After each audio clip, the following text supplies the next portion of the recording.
नमस्कार मंडळी प्रथमतः नाळ मातीच्या यूट्यूब चॅनलवर तुमचं सहर्ष स्वागत करत आहे. मंडळी, आपला सर्वांचा लाडका बैलगाडी शर्यत क्षेत्रातील टॉपचा खिलाडी म्हणजेच बकासूर. आणि सध्या बैलगाडी शर्यत क्षेत्रामध्ये चालू शर्यतीमध्ये एक बैलगाडी शर्यत क्षेत्रामध्ये धुमाकूळ घालतो, तो म्हणजेच चिमण्या. चिमण्या आणि बकासूर लाखो प्रेक्षकांची इच्छा आहे की मैदानामध्ये ही गाडी पळायला पाहिजे. बरेच दिवस झाले या बैलगाडी शर्यत क्षेत्रात चिमण्या जेव्हा काय टॉपला आला तेव्हापासून प्रेक्षकांची इच्छा आहे चिमण्या आणि बकासूर मैदानामध्ये गाडी पळायला पाहिजे, जेणेकरून मैदानामध्ये ही गाडी चांगली पळेल, मैदानामध्ये एक नंबर नक्कीच करेल. त्याच पद्धतीने लाखो प्रेक्षकांची इच्छा आहे. तर मंडळी, येणाऱ्या ह्या टॉपच्या मैदानामध्ये आपल्याला 5-6 दिवसामध्ये चिमण्या आणि बकासूर पाळताना दिसणार. नक्की कोणत्या मैदानामध्ये पाळताना दिसणार तुम्हाला वाटतंय? फॉर्च्युनरच्या मैदानामध्ये. तर फॉर्च्युनरच्या मैदानामध्ये चिमण्या आणि बकासूर ही गाडी नाही दिसणार पाळताना. बकासूरचा हा दुसरा टॉपचा पेहरा आहे, आपण ते सांगितलेलाच आहे. पण चिमण्या आणि बकासूर दुसऱ्या एका टॉपच्या मैदानामध्ये पाळताना दिसणार. म्हणजेच येणाऱ्या 24 ऑक्टोबरला बैलगाडी शर्यत क्षेत्रातील महाराष्ट्र केसरीचा मान बहुमान असणारं मैदान पार पडणार आहे सातेवाडी. या मैदानामध्ये प्रथम क्रमांकाचं बक्षीस 1,00,000 रुपये आणि इतर बक्षिसं चांगल्या टॉपचे आहे. त्यानंतर मैदानाची प्रवेश फी ही 1,000 रुपये. मैदान हे सातेवाडी इथे पार पडणार आहे.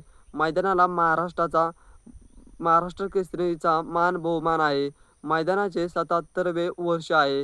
हे मैदान महाराष्ट्र केसरी आहे. या मैदानामध्ये आपला सर्वांचा लाडका चिमण्या आणि बकासूर ही गाडी मात्र आपल्याला टॉपच्या मैदानामध्ये 100% पाळताना दिसणार आहे. तर मंडळी, कालच मामाचं आणि जे काही चिमण्याचे मालक आहेत त्यांचा एक व्हिडिओ व्हायरल झाला इंस्टाग्रामवरती आणि यूट्यूबवरती. तर आपल्याला येणारा महाराष्ट्र केसरी या मैदानामध्ये चिमण्या आणि बकासूर 100% पाळताना दिसू शकते. 99% तर दिसू शकते. कारण की दिसू शकते असं का म्हणतो माहिती आहे का आपण? पुढे 2-3 टॉपच्या मैदानं पडले, पण ह्याच मैदानामध्ये आपल्याला ही जोडी कदाचित दिसू शकते. बकासूरच्या पेहऱ्याचा हा धप्पा बसतोय मैदानामध्ये, पण लाखो प्रेक्षकांची इच्छा आहे की ही जोडी मैदानामध्ये पळायला पाहिजे.